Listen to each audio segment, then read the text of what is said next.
की खबर है दैट इसको हम फुल डायमेंशन, फुल 360 से देख रहे हैं।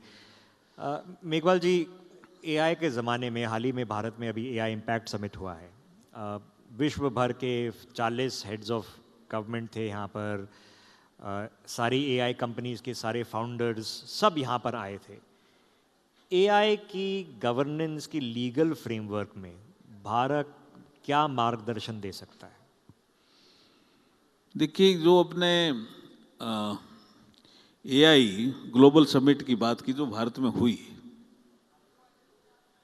ये इंडस्ट्री 4.0 का एक कंपोनेंट है।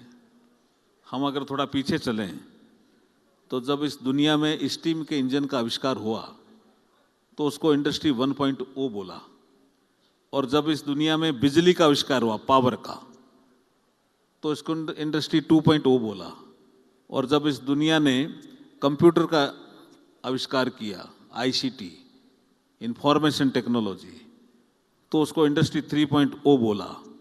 लेकिन अब जब हम इस युग में प्रवेश कर गए हैं इंडस्ट्री 4.0, तो उसके मेजर कंपोनेंट आर्टिफिशियल इंटेलिजेंस है, 3D प्रिंटिंग है, रोबोटिक टेक्नोलॉजी है, आईओटी है, मशीन लर्निंग है, ब्लॉकचेन टेक्नोलॉजी है।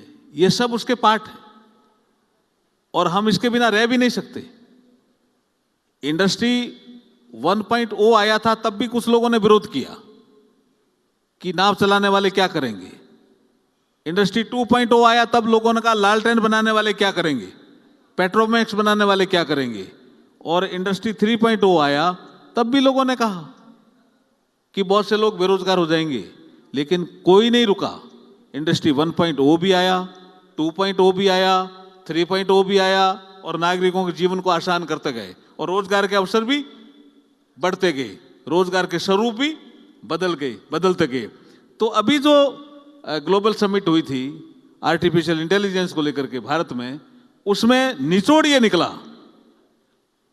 कि माना ये हमारे लिए चैलेंज है आर्टिफिशियल इंटेलिजेंस, इसमें साइबर केसेस बढ़ेंगे, क्रॉस बॉर्डर टेररिज्म के कुछ केसेस बढ़ेंगे, चैलेंज है, लेकिन इस चैलेंज को हमें अवसर में बदलना है।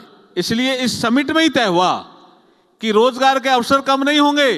एआई टेक्नोलॉजी आने के बाद रोजगार का स्वरूप बदल जाएगा, जिसके लिए हम तैयार हैं, जिसके लिए भारत तैयार है। और नरेंद्र मोदी जी अपने गवर्नेंस में इसकी प्राथमिकता देते हैं कि इसको हमें भारत को इसके लिए तैयार रखना है। और आपकी आज की कॉन्फ्रेंस, आपका सेमिनार भी इसी को ही इंगित कर रहा है। मेघवाल जी, इसी मामले पे और इसी मुद्दे पे, आर्टिफिशियल इंटेलिजेंस पे, इसकी लाइन कहाँ है, हद कहाँ है कि आर्टिफिशियल इंटेलिजेंस, क्योंकि आजकल लॉ स्टूडेंट्स इस्तेमाल कर रहे हैं उसे ऐसे रिसर्च करने के लिए।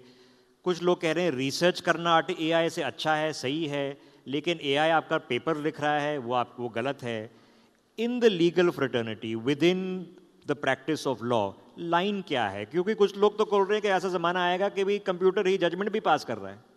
कुछ देशों में इस तरह के प्रयास हो भी रहे हैं, लेकिन इसके बावजूद भी हम कहते हैं कि टेक्नोलॉजी अपनी जगह है और मनुष्य का दिमाग अपनी जगह है।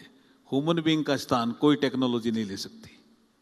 On that very philosophical note, Arjun Ram Meghwal ji, हमारे साथ इस मंच पे जुड़ने के लिए बहुत बहुत धन्यवाद। Thank you. आपने बहुत क्लैरिटी दी है कि क्या लीगल रिफॉर्म किस स्पेस पे यहाँ पर भारत में चल रहा है। बहुत बहुत धन्यवाद। Let's have a round of applause ladies and gentleman. Thank you.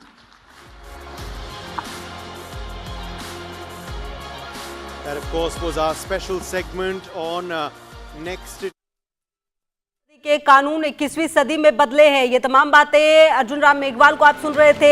NXT के हमारे कार्यक्रम में आज लोगों को न्याय मिल रहा है, ये बात भी कहते हुए नजर आए। मोदी जी दंड नहीं, न्याय दिलाने के लिए कानून लाए हैं। ये तमाम बातें जो हैं वो कही गई हैं। एनएक्सटी समिट में बोले हैं केंद्रीय मंत्री अर्जुन राम मेघवाल, न्याय प्रणाली को तकनीक से जोड़ा है, देश के कानूनों में बदलाव हुआ है, और ये तमाम बातें कहते हुए नजर आए। आज केस नंबर डालते ही एक क्लिक पर जानकारी है किस तरीके से डिजिटल तरीके से और बेहतर किया गया है कानून व्यवस्था को, ये बात भी कही गई है। पुलिस और कानून व्यवस्था में तकनीक से फायदा हुआ है, और साथ ही साथ मीडिएशन में जल्द ही केसों का निपटारा हो रहा है, ये बात भी केंद्रीय मंत्री कहते हुए नजर आए हैं। एआई से रोजगार कम नहीं होगा, रोजगार बढ़ेगा। क्लैरिटी जो है वो काफी मुद्दों पर अर्जुन राम मेघवाल की तरफ से दिया गया है। एआई का विरोध करना गलत, ये बात भी मेघवाल ने कही है। और साथ ही साथ उन्होंने कहा कि मोदी जी दंड नहीं, न्याय दिलाने के लिए कानून लेकर आए हैं। देश के कानूनों में बदलाव हुआ है, न्याय प्रणाली को तकनीक से जोड़ा गया है। साथ ही साथ उन्होंने बताया कि किस तरीके से एक क्लिक पर जो पूरी जानकारी है वो केस की मिलती है।